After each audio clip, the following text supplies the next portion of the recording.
We are very, very excited to have you guys join us today to talk about content creation. Obviously, this webinar is hosted in partnership with our friends at 1WorldSync. We're very, very excited to have them here with us today. So super quick intros in case you guys have not been on a SupplyPike webinar before. My name is Stacy. I lead the Retail Insights team here at SupplyPike. Before joining the company, I spent about 10 years on the supplier side. So I like to joke that I am a recovering supplier myself. When I was on the supplier side, I used 1WorldSync for all of my item creation. So huge fans of the work that these guys are doing. And I'm joined today by Randy Mercer. He's a Chief Product Officer at 1WorldSync. Randy, do you want to do a super quick intro as well? Sure, yeah. So been with the company for about 10 years, been leading product for about the last 5 of that. And prior to coming to this organization, I was in this space as a technology provider to 1WorldSync for about 13 years. So I've been around this space for 2 decades and have just really seen it evolve, and always excited to talk about it. Awesome, awesome. Thank you, Randy. So a quick rundown of our agenda today. We are going to kick off today's webinar talking about what is content creation. So for those of you guys who are maybe newer to the space, new suppliers to big box retailers, or maybe just wanting a refresher, we're going to cover what that is. As is the Walmart way, we'll be talking about the good, better, and best of content creation. So what are some actual practical applications and tips that you can take back to your team or utilize in your day-to-day to make sure you're maximizing that content. We are also going to talk a little bit about avoiding pitfalls with content creation. So what happens when content creation goes wrong? I think a lot of us, especially who have been on the sales and marketing side, know that item creation and content creation is important, but there are a lot of downstream effects for when we don't kind of prioritize that. And we'll talk about what that can look like. And then at the very end, we will save a little bit of time for just an open general forum on questions and answers with Randy and myself. So I'm excited to get into the discussion today with you guys. A couple of quick FAQs that we usually get. So will we get a copy of this slide deck? Absolutely. We will send this slide deck along with a recording of our webinar to your inbox.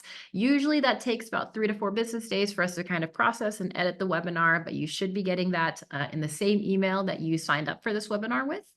And then also we usually get questions around kind of the best way to ask a question.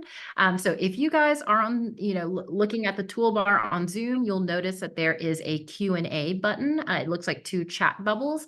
I would really recommend that you guys utilize that to actually send the questions. That's something that I'll be monitoring. It makes it a little bit easier for me to keep track of those. But as you guys can see, the chat, so the single kind of text bubble, that is for you guys to throw just fun anecdotes or insights or anything that you guys are willing to share with the larger group. So Q&A, only Randy and myself can see. Chat, kind of the general public can see. So please feel free to interact. We want to make sure that this is helpful to you guys. The last thing we want is for Randy and I to be talking at you for an hour. So please feel free to, again, throw us your questions, your thoughts, your comments, and we're looking forward to a fun session. Awesome. So last little bit, and then I will stop talking. So for those of you guys who are, again, maybe joining us for the first time, we always like to do a little bit of an introduction just so you guys know who the presenting companies are and we're not crazy people. So at SupplyPike, we are a software company. We're based in Northwest Arkansas, like I mentioned. And basically what we do is we create tools that help our supplier partners reduce revenue loss, specifically around retailer deductions and compliance issues. We support retailers like Walmart, Target, Kroger, and Amazon, working with about 500 different CPGs today. And a really, really cool number is we've won back about $1 billion from the different retailers that we support. So we've helped put some money back into our suppliers' pockets, which is always exciting. And then Randy, did you want to introduce 1WorldSync a little bit as well? Sure, yeah. So we are a platform that sits in the largely CPG retail space. We sit between brands, manufacturers, distributors, and retailers. And our job is to help brands with the work that they do around creating content, managing it, and ultimately getting it in the hands of the retailer so that they can operate their sales channels. Awesome. Thank you, Randy. Sure. Okay. Last little bit. I keep saying that. I apologize, guys. But last little bit is just a quick note that this is the first part of a free 3-part webinar series. I'll be dropping links in the chat in a second. So obviously today we're focusing on content creation, but we will also have 2 additional webinars completely free around content management and delivery. That will be Wednesday, March 20th, and then content optimization, which will be Wednesday, March 27th. So again, I'll be dropping links in the chat in a second for you guys to sign up for those if you'd like to. And hopefully we will see you guys next month as well. Cool. Without further ado, Randy, take it away. Okay. All right. I'll take it from here. So what are we talking about today? And obviously the topic is content creation. So just frame that up a little bit, put a backdrop to it. Everybody's doing it today. So when you think of what a retailer needs from you, a brand or a manufacturer, in order to operationalize your product in their systems so that they can order it, ship it, warehouse it, get it on the shelf, and then ultimately probably represent it online. It's a lot of stuff. And everybody's somehow coming about this content today, but often not in such a way that they actually recognize it as a specific practice. So today we're going to talk about it as a specific practice. And that is just content creation, right? How do you think harder about how that's happening? When you think, we're all consumers, and so always shopping online, I suspect. And when you think about how you go about that, how do you find a product? How do when you look at a specific product that you're interested in, what are you looking at on the screen in terms of the content that is going to influence your purchasing decision? And on the, won't read the text verbatim there, but you see references to things like text, right? Descriptions, just very fluid description that helps me understand what is this thing that I'm looking at. Imagery, table stakes today in the e-com land. If you don't have a picture, nobody's looking at your product, if they can even find it, right? And then just all the other details that go into it. You see a few other things there, just the names, prices, dimensions, descriptions, all of that stuff that not only powers the consumer experience from I'm looking at your product, trying to make a buying decision, but also powers things like parametric search, right? So can the consumer even find your product, right? And just to put a frame of reference to that, when you go into a store, you can walk up and down the aisles physically looking at stuff, and eventually, probably find what you're looking at. The online equivalent of that is searching, typing in search terms and things like that. So if your content is not tuned to that practice, potentially nobody's going to find your product. So we just think really hard about all of this content that includes things that you can see on the screen and things that are sitting behind that you don't necessarily see, but come into play from a search perspective. So that's really what we're talking about when we think about the content that ultimately goes into selling a CPG product in the hybrid experience of today, which is e-com blended with the in-store brick and mortar experience. Why do we care, right? So our marketing team does very frequent consumer surveys to understand how this hybrid experience continues to evolve, right? And what I mean by that is there was a time when all you could do was go into a store and pick something up and look at it, and that was what you had in terms of the ability to make a decision about, do I want this thing or not? And hopefully there was enough stuff on the package to help inform that decision. Today, that is almost always preceded by some level of research online. And what we know today, that consumers are even picking up a product, holding it in their hand, or looking at it on the shelf, and then they're pulling out their phone and they're Googling that product to try to find more information, right? And so what we try to understand with our consumer surveys is what are they looking at today? And it is crazy how much this has evolved over the last even couple of years. COVID really kickstarted it, and then it just continues to evolve the types of things that consumers now expect to be able to find about a product. And if you look down that little chart there, right at the top price, we always think about, how much does this cost, and can I afford this one, or, do I have to buy that one? How much is in my budget, and so forth. Always going to be there. As you start going down that chart though, just the quality of the content that they see on the screen. So it's not just, is it there or not, right? The assumption is it's there, right? But is it good, right? Is it a good image? Is it blurry or crummy or whatever that is? Is the description something that just makes sense and it's well written and contains the keywords that I would expect to be called out about that product? Those kinds of things. we just know that it's just table stakes today. If it's not in good condition, if it's not accurate, if it's not up to date, it does affect conversion. We just know it does. Moving on down just a little bit, I'll just skip down to the fourth one down, customer reviews. So consumer sentiment, that's one that we just see, it just keeps creeping up the scale a little bit more and more. That's the thing that people are Googling for. Like, what did the last guy say when he bought this product, good or bad? And we know if that's not there, often a consumer's just going to skip to the next one. They just want to know what everybody else thinks about the product.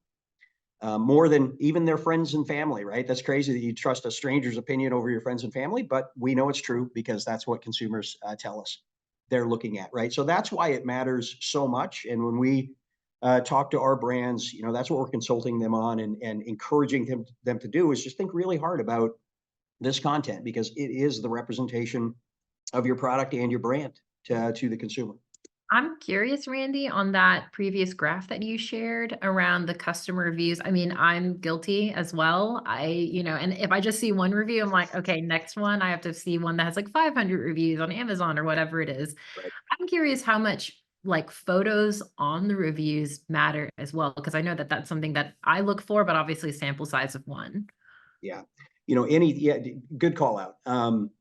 Any of that user generated content, videos, unpackaging the product and putting it on my desk or whatever that is, all of that lends itself to just the consumer understanding what is the experience I can expect when I buy this product, right?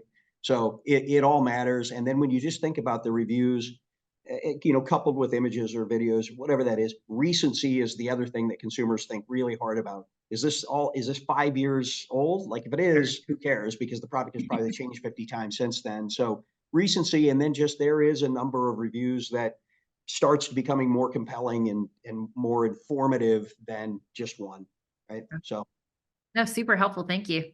sure. All right. So again, been around the space for a long time, and I've just seen the need for content and specific types of content evolve very, very quickly in recent years. And some of the things that we see that just very obvious challenges to brands that we work with when you look at their product online. Just kind of go from the left side, upper left side there. Just start with the title, right? Does it describe that product and does it conform to what the retailer is expecting in terms of how they like to see things presented on their website? And why that is so important to think about the retailer's expectation is because they've got a theme to their website in terms of how they like things presented. And if you don't provide the content in that format, sometimes they'll do it for you, right? And what that means is you lose control of how your product is being presented, right? So the more that you can conform to what the retailer's expectations are with all of this content, the better off you're going to be in terms of just maintaining consistency in terms of how you think about your product and how it's being presented online. So that starts with the product description. Moving on down the image carousel, again, today it is just table stakes. If it's not complete and pretty and informative, it's just not going to get the job done. And by informative, what I mean is we call it out on a few slides from now, but retailers are thinking more and more about hero imagery. And hero imagery is typically a front-facing image of your product where you've called out some details about your product that are probably going to be what the consumer is probably going to be looking for. So if they were just looking for the picture, they'd be trying to find net content, for example. Well, why not call that out so they don't have to look for it, right? So inform the consumer with these hero images or hybrid images that are annotated kind of like that. To the right hand side, you just see references to things like just poor image quality is the key thing, right? The days where you could get away with a product image that you took of the thing sitting on your desk with your cell phone, using that online, they're over. Like consumers are not going to trust that. It's just not compelling. So we think really hard about that. And then just details, like the amount of detail that you can provide to the consumer in a very easy to consume way is going to go a long way toward just a quick and easier and engaging consumer experience that hopefully ends in them buying your product. And then more than that, what we don't want to do is manufacture returns by a consumer buying a product online only to find out that it really wasn't what they wanted because the detail wasn't there. then they have to return it. And then both as a consumer and a retailer and a brand, you're in a worse position than if you just hadn't sold the thing in the first place, right? Because that costs money to process that return and all of that. So the detail that you put up in front of the consumer is just critical in terms of manufacturing a good conversion. A quick question, Randy, for you. So maybe to help frame to kind of the thinking for some of our attendees. So all of that absolutely important as you're kind of mentioning it. I myself am like, how do I shop on Amazon and how do I shop on Walmart? So all of that ticks every box that I think about. I'm curious from your perspective, obviously 1WorldSync works with thousands of suppliers. Who usually like what role will usually own the content creation? Is it purely on the sales side? Is it purely on the marketing side? Is it some hybrid of the two? Who basically should be taking point on this? And I know it'll kind of vary depending on the size of business and things like that, but generally, what do you guys see? Yeah, it typically is going to fall into a marketing function. Right. Is sometimes, maybe, package creation and that kind of stuff might fall outside of just the marketing function as well, but it's certainly informed by marketing to start with. So that's, typically that's where it's going to be. And then often some of the folks that we're working with are more oriented toward now, how do we get that out into the marketplace, right? How do we syndicate it out to the various retailers and so forth? But your call out around the size of the organization or just, sophistication might not be the best word for it. But maybe it's dependent on the number of SKUs and those kinds of things. Those factors will lean into how much am I doing within one business function.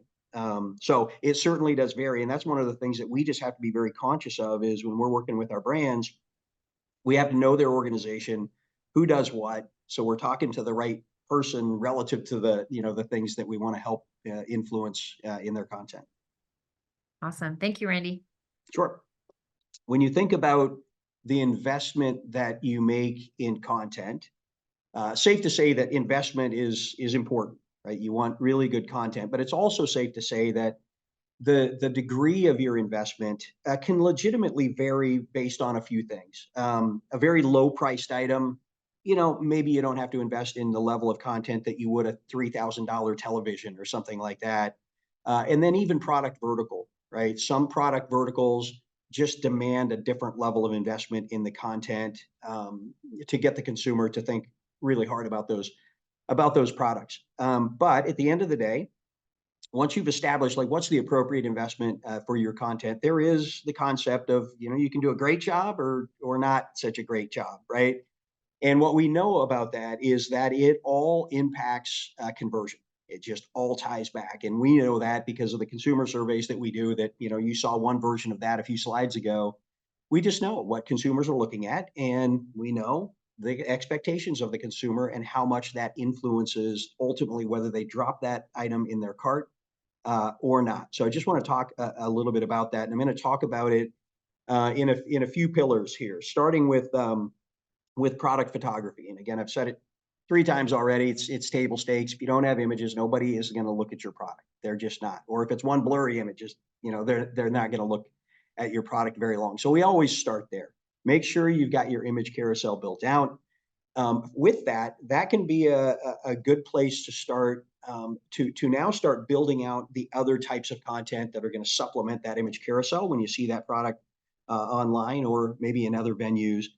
And then lastly, I'll just talk a little bit about how do you use bullets 1 and 2, so images and then some supplementary content like copy and so forth as raw materials to create sort of a finished good in terms of content in the form of a complete product detail page that you can put up in front of a consumer in a couple of different ways. And I'll talk about what those ways are in a little bit. So I just want to step through those 3 things here in a little bit more detail to really paint a thorough picture of how we think about what our brands do from a content creation perspective and what we help them focus on with all of this. Okay, so starting with just the image carousel, again, not to beat this thing to death, but it is just so key. Like 1 image doesn't cut it. Sometimes 5 images don't cut it. And more, this concept of hero imagery that's calling out specific aspects of your product, and then maybe even quieting down things that just aren't going to drive conversion. And so they're just distractionary when a consumer is looking at it. All of that, again, refer to it as table stake, got to have it. Poor quality image, it just results in just an instantly poor consumer experience or zero consumer experience because they don't even look at your product or they can't find it to look at it in the first place, right? So just the things that we just encourage people to think really hard about is starting with hero imagery. It's starting to become um, not only encouraged by certain retailers, but mandated in certain cases by those retailers. And over time, I think we'll just continue to see that evolve to where it is just a requirement. Got to have it. Different marketing angles, right? So some products more important than others, but to see that thing from a few different angles, often very, very key. 360-degree spins, been around for a while.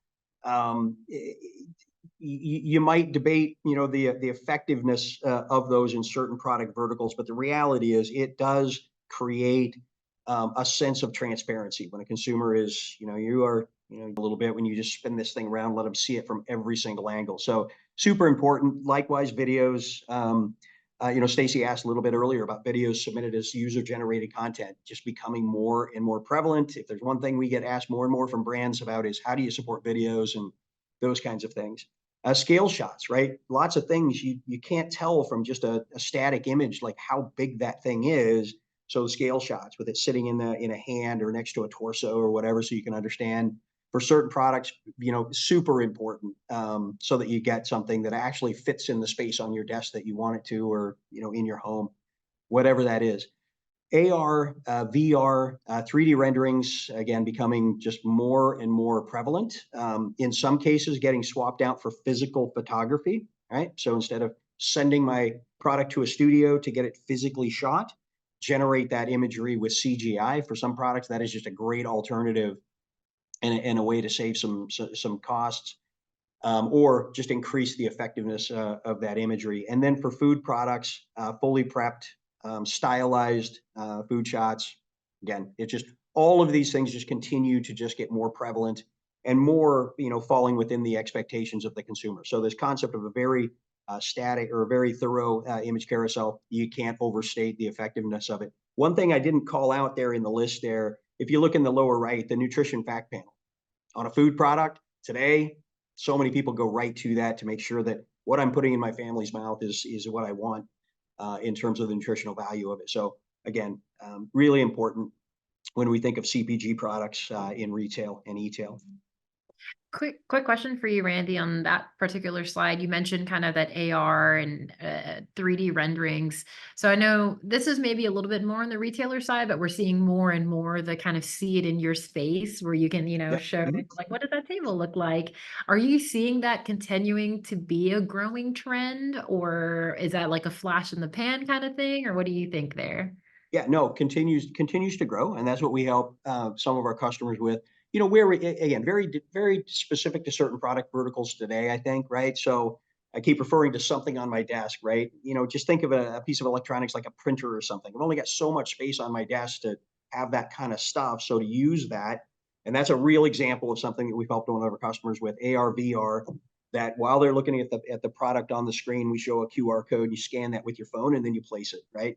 So for those product verticals, again, it continues to grow in terms of just one of the ways that we're trying to help the consumer make a very informed decision about this product. So they don't get it, it's too big, or they just don't like it, and then they send it back, and then we're manufacturing that return that we don't want. No, that makes a lot of sense. And you saying VR just brought up a really interesting image in my head with like the Apple Vision Pros. Like I imagine that's going to unlock a whole new way to do e-tail soon.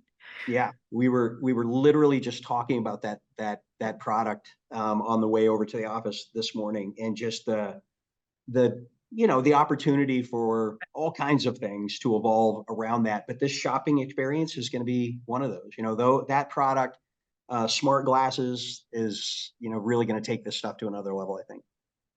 Crazy, crazy. Okay, thank you. Yep, of course.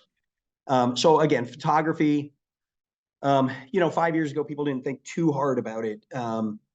Today, everybody's thinking really hard about it. And again, if you're somebody that's selling a pretty wide product assortment, right? Got a lot of SKUs that you're worried about.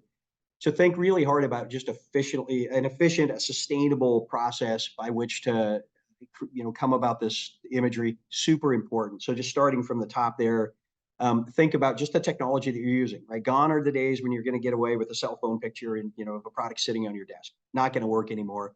So just think really hard about that. And, in today's world, mobile phones, smartphones can take some beautiful imagery, right? So maybe that's still a part of the equation. You just have to think really hard about how you're employing that technology and make sure that you're using something that's up to date and is really going to be capable of producing imagery at scale, right? And again, for somebody that has lots and lots of SKUs, scale becomes a real consideration. To leverage folk that just know what they're doing, right? They're just familiar with how to photograph something and lighting and what's going to be compelling to the consumer. If you've got access to an expert, use them. It's not worth the learning experience of not selling a lot of stuff for a while you figure it out on your own. So leverage that kind of expertise.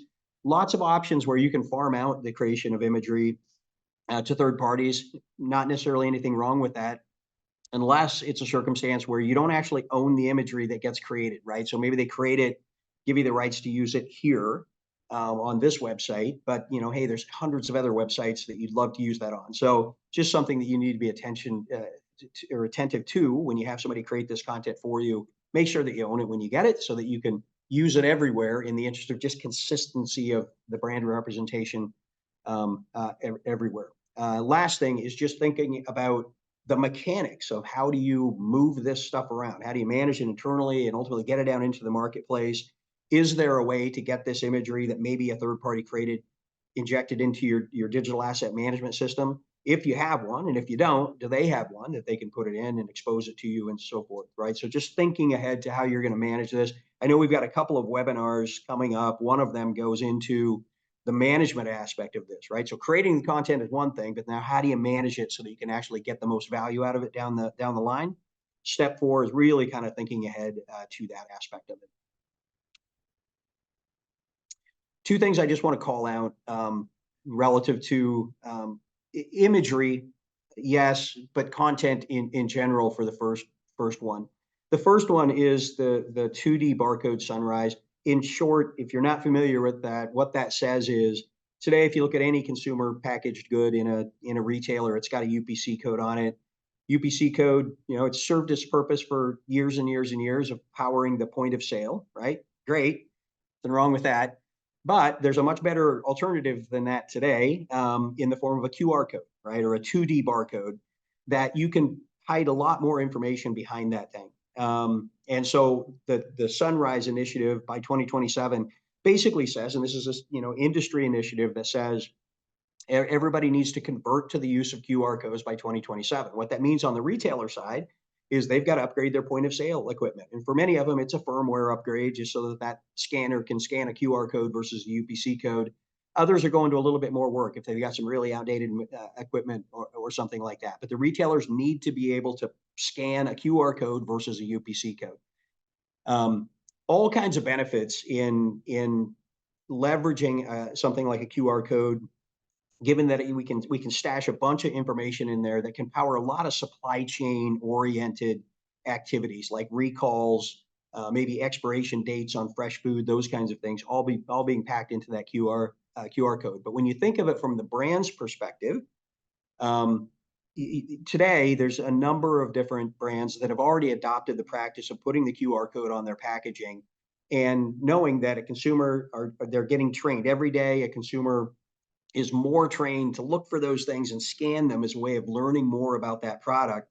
And brands have started to think really hard about it. What is the consumer experience we're going to produce behind that QR code, right? That's it sounds like a lot of work, and it is. We're going to have to change our packaging, swap out one barcode for another. And for a while, we're going to have both of them on there probably. But the opportunity that you have as a brand to represent your product in a way that is very compelling to the consumer conversion decision experience, not an opportunity you're going to want to miss. So we're starting to talk to our brands a lot about how do you take advantage of that and use all this content that you've made an investment in as a way to power that consumer experience. So that's one. The other one, just hero imagery. I talked about it a little bit earlier. Create an image that calls out details, quiets down a few things. We're starting to see that lean toward a requirement for some retailers. So it's just something you need to be cognizant of the fact that you need it, and then also be thinking ahead to how am I going to create that in a sustainable way, and with just really high quality hero imagery, right? So just a couple of things you need to be cognizant of that are really just industry drivers to make us think harder about our content. So Randy, looks like we struck a nerve with this particular slide. Okay, all right. Lots of questions came through in a good way. So just want to throw a couple your way. So how is the 2D barcode sunrise being considered with GS1, and what is going to happen with GTINs? Two great questions. So GS1 Global is really the high level driver of this initiative, right? What I would call out there is it's not just somebody at GS1 Global with this bright idea, right? It's the industry that ultimately drives the thinking of an organization like GS1 or or GS1 Global. Meaning, I'm part of an industry group called the Retail Grocery Initiative. And what it is leadership from brands and retailers that want to get together on a regular basis and just talk about things, right? Well, this is one of those things that's the conversation started years ago, and it's arrived at this, right? So GS1 is the organization that's just putting it in a box and saying, all right, this is how we're going to approach this. And then they roll it out to the GS1 member organizations like GS1 US, GS1 Germany, and so forth, right? And the member organizations really administer the adoption of this in the various industries. So that's something we're very close to. When I got into this industry 20 years ago, it was back when the concept of global standards in terms of how we operated commerce were just really starting to evolve a lot. So we as an organization have stayed incredibly close to the GS1 organizations globally and in our key target markets, so that we understand how they're talking about this and trying to align what we're doing as a solution provider to that talk track. So that's one. How is this going to impact GTINs? It won't, in terms of construct and how they're used. What it might influence is industries where there maybe is still a little bit of a holdout, or areas of the supply chain where there's still some folks holding out on adopting the GTIN as a primary identifier.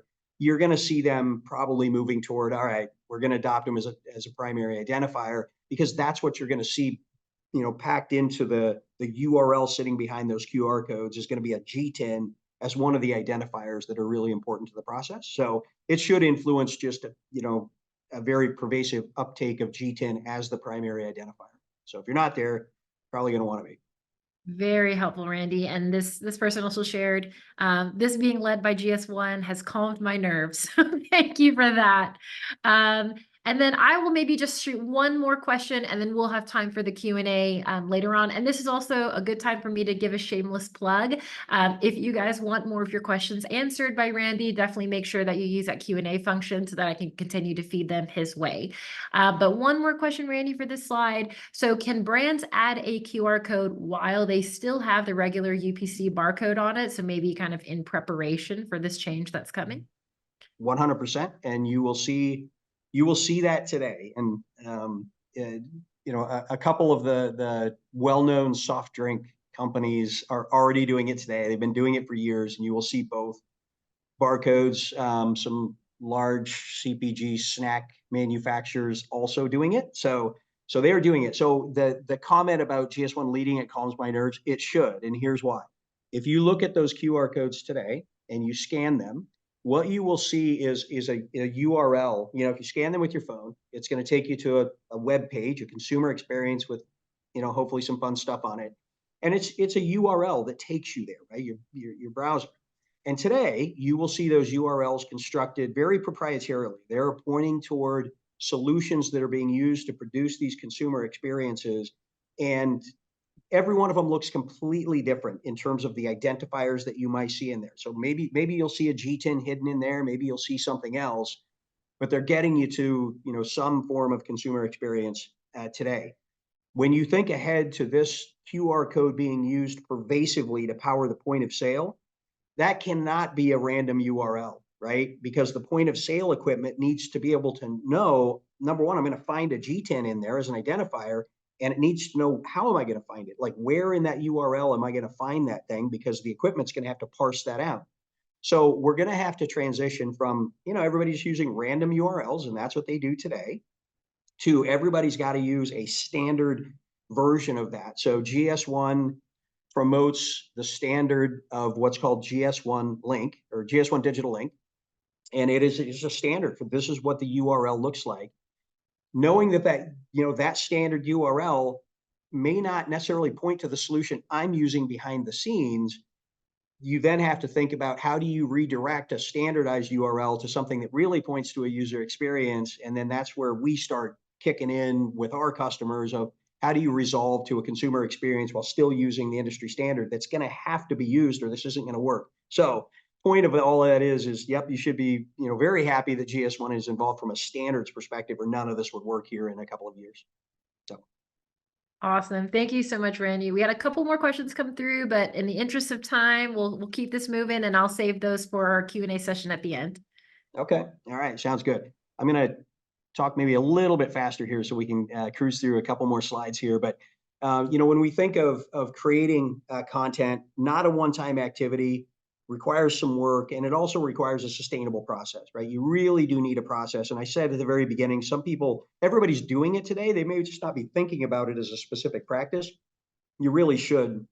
And where it starts often is what are the channels that you're selling your product through, and what are the expectations of the retailers that are running those channels, right? Start there, and then back into how you want to represent your brand and make sure that it conforms to retailer expectations, and so forth. We've already talked a ton about images, clearly very, very important, but I also talked earlier about it's not just the image, right? There's lots of information that goes and operates behind the scenes to just help get your product on the shelf to start with, through the supply chain on the shelf in such a way that if somebody buys it for, curbside pickup, they can actually fulfill it and all of that. So point number 2 just really refers to all of the data that you can often derive from the imagery in a very high quality, very efficient way that will end up powering some of those back office things that have to happen to even sell your product in the first place. Every retailer is in some way scoring your content, right? You may have visibility to it, you may not, but to use some mechanism that you can, score your product, whether it's the retailer's rendition of it or your own, very, very important. So you're not just taking random shots at the dark relative to, well, this is what I've got, I'm just going to send it. Hopefully it works. Sometimes it's not.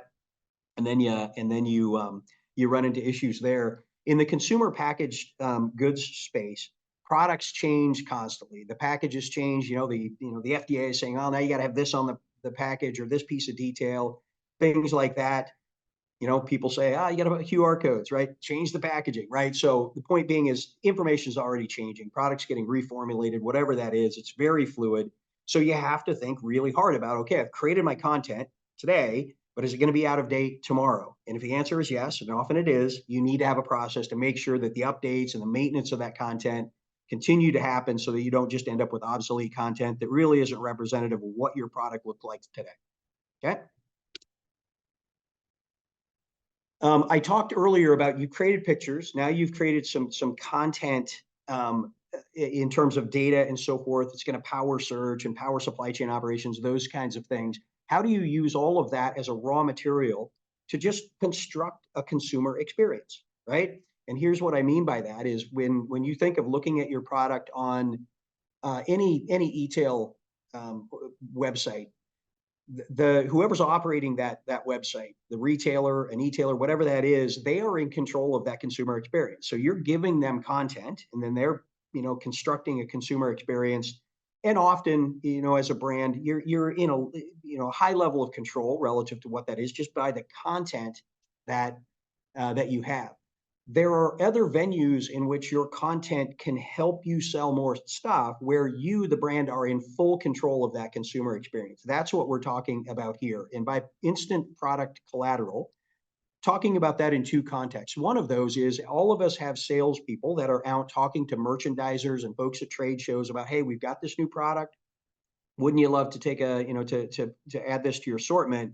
And often that salesperson is holding a printed out PDF sales slick that's out of date because it was created 3 months ago and we've changed a few things and added some pictures and it's out of date.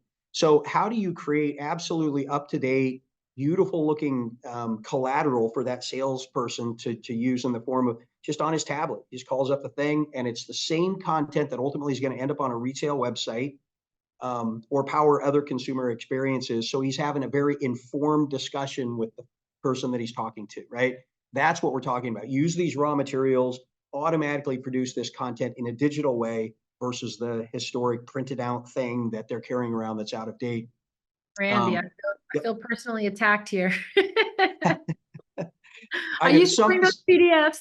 No, but you're absolutely right. Yeah, no, I mean, it's just so pervasive today. And, people, they do become out of date. And again, it depends on the fluidity of the product. Some products never change over 3 years. Other products change every day.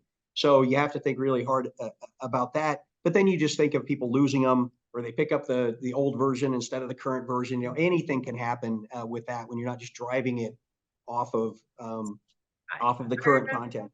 Yes, I remember when we would bring printouts of Excel sheets with pricing on it. So those of you guys in the chat, if you've done this for a while, you know what I'm talking about. Yeah.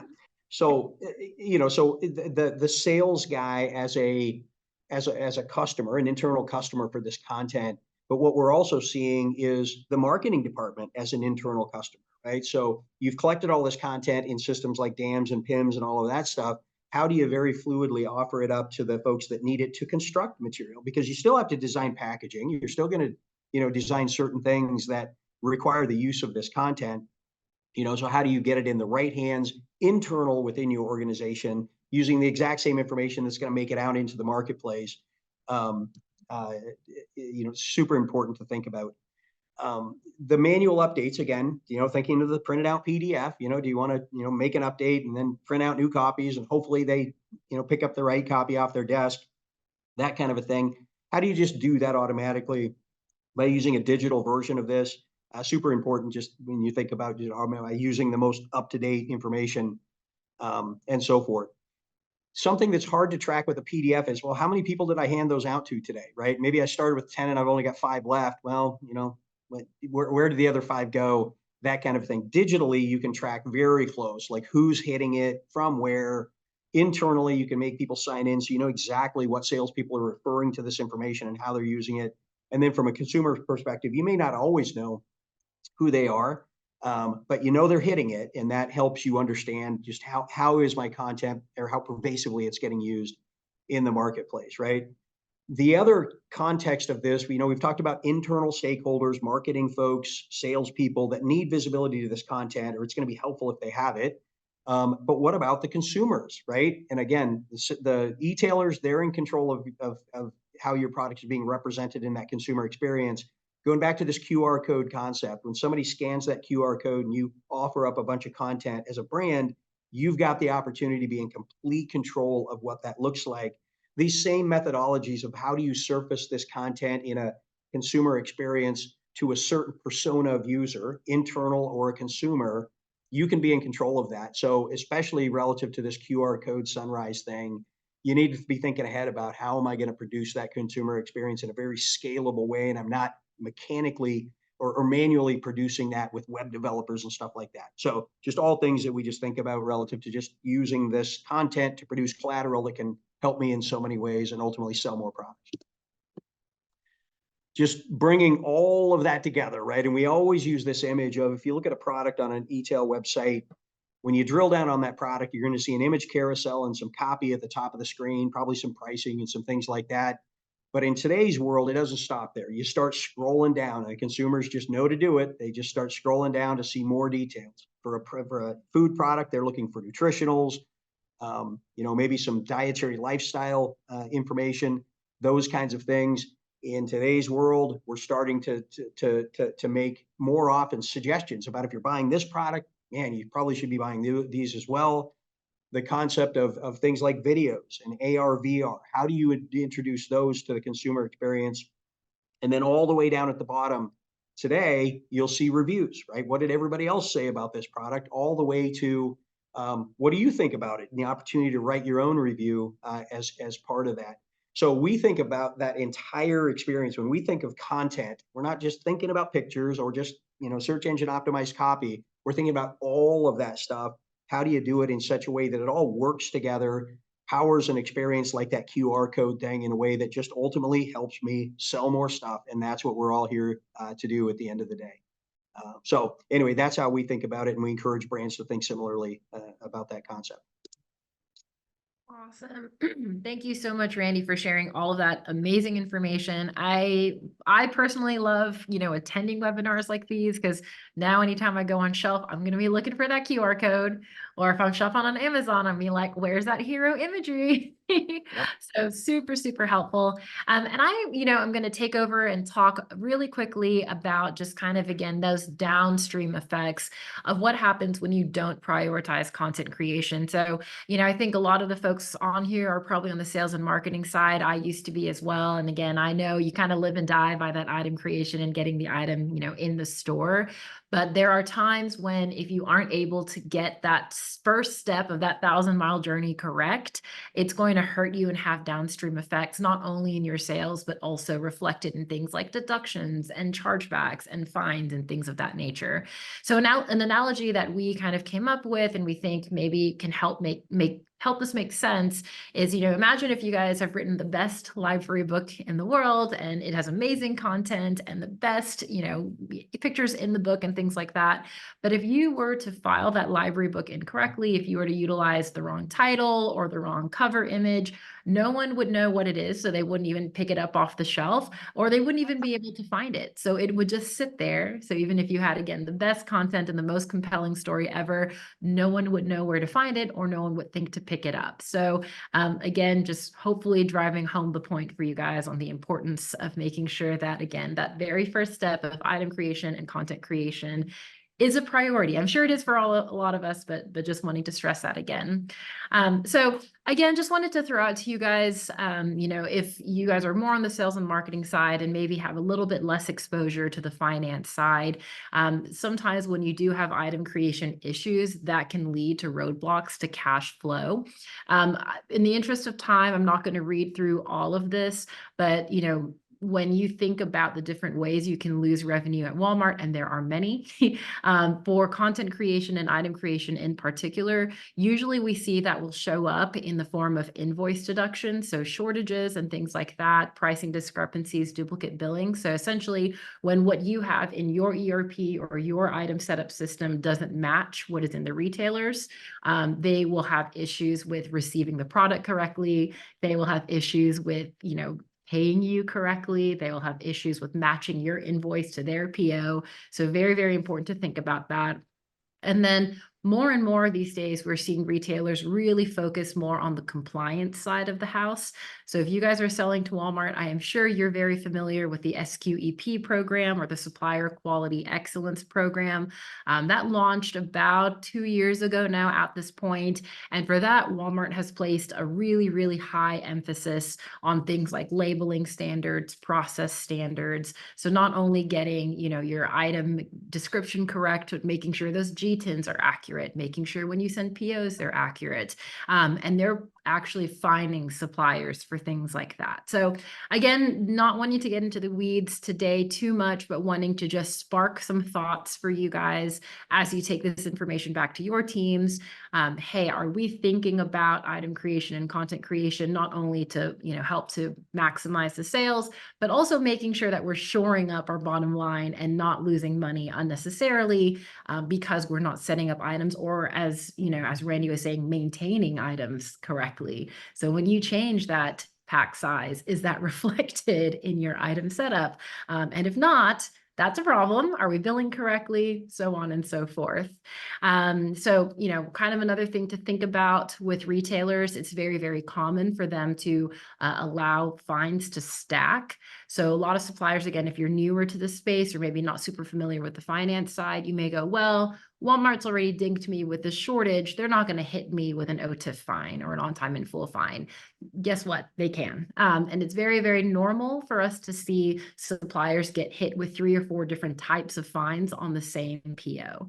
So obviously, kind of, being a broken record a little bit, but just really, really wanting to stress the importance of getting it right at the front end, because there are a lot of those downstream effects that can happen later down the road. So last slide that we wanted to throw out for you guys, and then we can kind of get into that Q&A section. And Randy, please feel free to hop in at any point. But this is just, again, very, very high level checklist that we wanted to share of questions you can start asking your teams or asking yourselves. Again, if you're maybe newer to this or wanting to be a little bit more exacting with the processes that you have internally. So do you have a process vetting if your items have the most accurate content across all the retailers? So to Randy's point, after you've set up that item, now what? Are you keeping an eye on it? How are you checking on it? How are you making sure it's up to date, following standards, so on and so forth? Does your team check for errors or required assets at each retailer? So as you know, Randy, you're super familiar. Every retailer is going to have different needs and requirements across what they expect to see from content and imagery and things like that. How are you guys staying up to date with that? And I'm curious, Randy, from your experience, how are most teams doing that today? Yeah, that great question. I was going to chime in on those first two bullet points because we, intersect with those a lot, and just specific to, Walmart's a little bit different animal, right? Because when you think about selling online, it's not a online experience, it's store level, right? Every store can price a little bit differently. Replenishment happens mildly differently, all kinds of things that can happen unique to the store. So you can't just think of it as a retailer, right? It's store level. So how are folks doing it? We have some brands they're trying to monitor what's happening online manually, meaning, chronic out of stocks in certain stores, pricing anomalies, maybe, prices that aren't right. Am I listed in the 100 stores that I think I am, or am I only in 90? And you do the math, that's potential 10%, hit on your sales. So lots of folks trying to do it manually. What we encourage brands to do is use a solution that looks at that stuff for you and tells you where you've got something weird that you need to get with your merchandiser on. So that's how we're seeing people do it, trying to get them to adopt some more automated practices around it. No, absolutely. That's super helpful context. So again, guys, we're definitely not here to pitch a specific way of working that's best, but I think good questions to ask to Randy's point. If you have 10 items in 4,700 stores national rollout, that's 47,000 individual data points that you need to be looking at. And how are you managing that today? And if you guys have got a system that works, awesome. If not, time to start asking those questions. So other kind of things to think about, should your team cross-reference deductions or compliance fines with your item management data? I think this is kind of an interesting one because historically we've always seen kind of the sales team does what sales does and the marketing team does what marketing does and finance just does whatever finance does. And more we're starting to see that these teams, especially, I know Randy, you mentioned kind of the more sophisticated, more mature teams, we're seeing a lot more cross-team collaboration of finance going, hey, we received, $100,000 in fines or deductions, and it's because of, we think, an item setup issue. Now we're going to start talking to the item creation team and see what's going on there. So do you guys have a process for inter-team collaboration, or are you still living in silos? Because when you do that, obviously the business can continue to run, but you start to lose visibility into different nuggets of data from when you're not talking to each other. And then another kind of last thought is inaccurate or outdated data the root cause of other supply chain issues? So I kind of mentioned receiving issues at Walmart, for example. If you've got a 12 over 12 item that is accidentally set up as a 12 over 1 item, is Walmart over receiving, under receiving? Are they paying you too little? Are they paying you too much? Never a problem, but these are things that, again, a lot of times people aren't necessarily connecting those threads because, again, usually what we see is sales kind of does their thing and finance kind of does their thing. So again, just wanting to encourage those deeper connections between teams. Okay, so we have 3 minutes, Randy. So we're going to dart through maybe 1 or 2 questions. Yeah, I'll be brief. Yes, and don't worry, guys, we do have our email addresses at the end. So if there's anything that we're not able to get to in today's session, obviously feel free to reach out to Randy or myself. We'll get you those answers, or you can join us at next month's webinars, and we'll be happy to kind of answer them there. So, okay, really quickly, do you know if the content we put in 1WorldSync is what our consumers see when they look an item up, if they are able? Yep, great question. And the answer is yes, we know sometimes. And what I mean by that is Walmart is famous for making their own creative decisions about what they want to show online and sometimes finding content on their own. So merchandisers have a lot to do with what ultimately ends up online. So you can send it and maybe you don't see the exact same stuff. That's a question for your merchandiser. Why am I not seeing the stuff? And what should I be doing to my content to make sure that it actually gets used on Walmart.com? So it varies a little bit. Again, using some analytics that help you understand exactly is it getting used or not can be helpful so that you don't have to manually monitor that as well. Awesome. Thank you, Randy. And then one last question in the interest of time. If I use 1WorldSync, do I need to use GS1 US? I already use GS1 Canada, but I don't have a login for GS1 US. I'd say the short answer is no, right? So you buy a company prefix from a GS1 entity, a GS1 MO, and you use that to construct your GTINs and so forth. Once you've done that, you should be good relative to the use of platforms like ours and others. You know, we have the other folks that do similar things to what we do. So you should be good. You should not have to license a company prefix from two different entities. Probably some exceptions to that, but largely that should be the rule. Awesome. Thank you, Randy. And I'll do this one last one because I feel like it's a short answer. If I make an edit on 1WorldSync, how long does it take for it to be visible on the retailer side? Varies from one retailer to the next, just based on their internal processes for how they consume that data. And all of them do it a little bit differently in terms of how they evaluate that content or approve it, meaning it sometimes goes through a little bit of a gauntlet for somebody to give it the rubber stamp so that it can go online. All varies. And so it ranges from you publish an update and 10 seconds later it's represented, to sometimes it just takes longer because there's manual processes involved at the retailer side related to that. Awesome. Thank you, Randy. Okay, well, you guys, we are right at time, so I'm going to go ahead and wrap up the show. Hopefully this was a helpful webinar for you guys. Just wanted to throw out for y'all, again, if you're newer to the Supply Pike world of webinars, we do have a completely free website called Supplier Wiki, which you can go and check out. We provide a lot of free webinars just like this one in partnership with partners like 1WorldSync. We also have a lot of free ebooks, resources, articles and things like that around Amazon and Target and SQEP and all of that good stuff. So always free, always available to you guys. Please feel free to check that out. And then I think our last slide, Randy, is our email addresses. Perfect. And yeah, these are real email addresses. So if you guys have any questions that we weren't able to get to today, please feel free to reach out to Randy and myself. We'll be happy to answer those or point you in the right direction. And obviously, you can always check out more at 1WorldSync.com and supplypike.com if you guys have any questions. But on that note, we will say goodbye and thank you guys for hanging out with us. And hopefully we will see you March 20th for our next installment of the webinar series. Thank you all so much. Bye everybody. Thank you.